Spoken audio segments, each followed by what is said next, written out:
Good evening everyone. তো চলে এসেছি আর একটা ভিডিও নিয়ে। তো এই ভিডিওটা আমার বান্ধবীর বৌভাত আর বিয়ের, যেহেতু গায়ে হলুদ, তারপর বৃদ্ধি, তারপর মেহেন্দির সবগুলোই ভিডিওগুলো ছাড়বো করে, আর একদম এডিটও করা হচ্ছে না, ছাড়াও হচ্ছে না। তো এখন গ্যালারিতে গিয়ে ডিলিট করতে গিয়ে ভাবলাম যে করেছি যখন ভিডিওটা, তো ভ্লগটা করেই নি। তো ওর বিয়ের তো প্রায় 2 মাস হতে গেল, আর আমার ভ্লগটা এখনও ছাড়া হলো না। তো যাই হোক, তো এই যে ওর সাজানো শুরু করেছিল আর আমি ওদিকে বাড়িতে চলে গেছিলাম, যেহেতু অমিত ডিউটি থেকে বাড়ি আসবে। তো দেখো সন্ধ্যেবেলা থেকে যে আমরা রেডি হতে শুরু করে দিয়েছি, তারপরে রেডি হয়েই দুজনে এই যে গিফট কিনতে চলে আসলাম। আস্তে আস্তে আমাদের প্রায় 9টা বেজে গেছিলো। তারপরে ওখান থেকে গিফট কিনে নিয়ে এই যে পৌঁছে গেলাম ওদের বাড়িতে।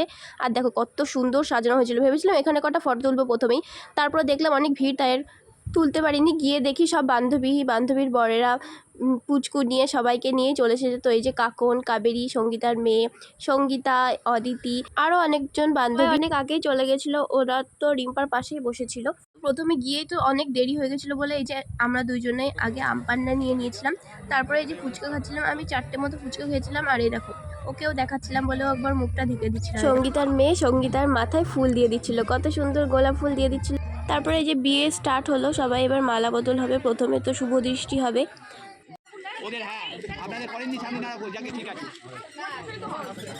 তারপরে দেখো ওদের বিয়েটা কমপ্লিট হলো, আর আমরা খেতে বসে গেলাম। ওইদিকে সব বান্ধবীরা মিলে, দুজন চলে গেছিলো, তাদের খাওয়া দাওয়া করে অনেক লেট হয়ে যাচ্ছিলো আর অনেক দূরে যাবে তাই জন্য। তো দেখো একটা টেবিলে আমরা কতজন বসেছিলাম, প্রায় 7-8 জন মিলে। আরও একজন তো রাগ করেই চলে গেছিলো, জায়গা হয়নি তাই। তারপর বিয়ের শেষে বর আর বউ তো ঘরেতে উঠবে, আর তখনই গেটে তালা দিয়ে দেওয়া হয়। দুপাশের গেটেই তালা দিয়ে দেওয়া হয়, ওদেরকে উঠতে দেওয়া হবে না, টাকা দেবে আগে তারপরে ঢুকতে দেওয়া হবে। তো দেখো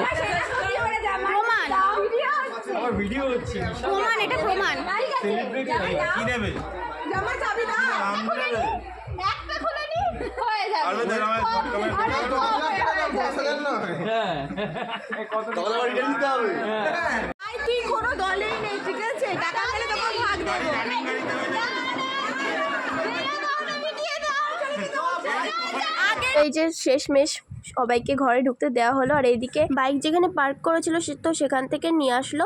আর এই যে আমিও চলে আসলাম, এবার গাড়িতে উঠে বাড়িতে চলে যাব। তো সবাইকে খুব মিস করছি যে কালকে ভোরবেলায় ও আবার চলে যাবে শ্বশুর বাড়ি। ভোরবেলায় যাওয়ার নিয়ম হয়তো, আর অনেক দূরে তো যাবে।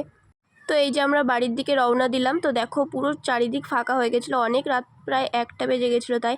আর সকালবেলায় দেখো ফুলটা কত সুন্দর ছিল, তো ফেলতে ইচ্ছা করছিল না যখন ঘর ঝাড়ছিলাম। তো ভাবলাম একটুখানি ফটো তুলেই নি হাতের, বেশ ভালোই লাগছিল।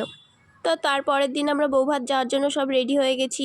রিম্পাদের বাড়ি থেকে বাসে উঠবো, তত্ত্বফত্ত সব সাজানো হয়ে গেছে। তো ওখান থেকে বাড়ি থেকে শুধু শাড়িটা পরে, আর বেশি কিছু রেডি হইনি। কানের টানের পরেছি, হারটারগুলো পরিনি, যে পরে পরবো। বাসের মধ্যে তো অনেক টাইম লাগবে যেতে। তো যাওয়ার পথে তো অনেকেরই নাজেহাল অবস্থা, পুরো বাসে যারা একদম জার্নি করতে পারে না। আর তার মধ্যে তো প্রচুর বৃষ্টি হচ্ছিল, প্রচুর বলার মতো না, ঝড় বৃষ্টি শুরু হয়ে গেছিলো। তার মধ্যে ওরা দেখছিল IPL খেলা।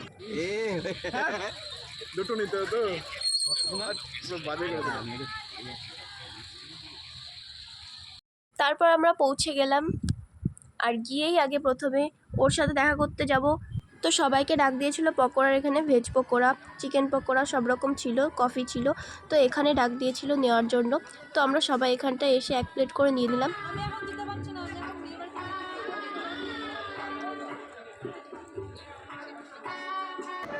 অ্যাকশন গো, রোল ক্যামেরা, এই স্মাইল দাঁত করো।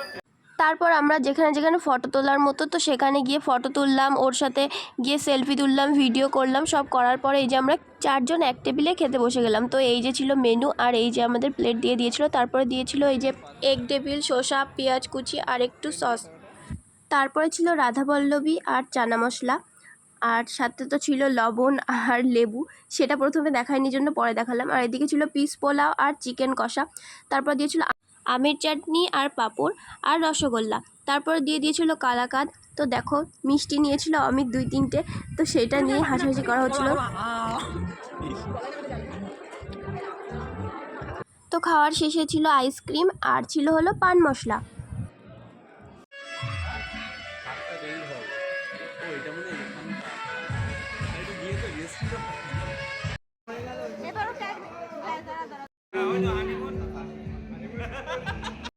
তারপরে সবার খাওয়া হয়ে গেছিলো, কিন্তু অনেকেই বাকি ছিল যাদের সাথে যাওয়ার। তো সেই জন্য আমরা একটু ওয়েট করছিলাম যে সবাই মিলে একসাথে যাব। তো তার মধ্যে একটুখানি রিম্পার ক্লিপ নিয়ে নিয়েছিলাম কটা, আর কটা ফটো ভিডিও করে দিচ্ছি। তো বাড়ি ফেরার সেই মুহূর্তে চলে আসলো, তো সবাই মিলে বাসে উঠে পড়লাম।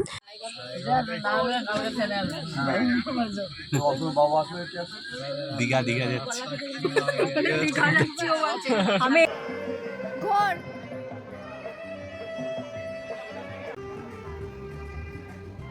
তারপর বাসে করে তো আমরা পৌঁছেই গেলাম চাপাবেরিয়াতে। তারপর ছিল রিম্পাদের বাড়ি বাইক রাখা, তো আমরা সবাই বাইক নিয়ে আবার বেরিয়ে পড়লাম। তো রাস্তায় আস্তে আস্তে অনেক ঠান্ডা লাগছিল, বাসের মধ্যে হাফ ঘুমাতে ঘুমাতে আর জাগতে জাগতেই প্রায় এসেছি। আর আমাদের আসতে তো প্রায় 3টে-4টে বেজে গেছিলো। তো বান্ধবীর বিয়ে আর বৌভাতের ব্লগ সবার কেমন লাগলো সবাই জানিও। দেখা হচ্ছে নেক্সট ভিডিওতে। Bye bye.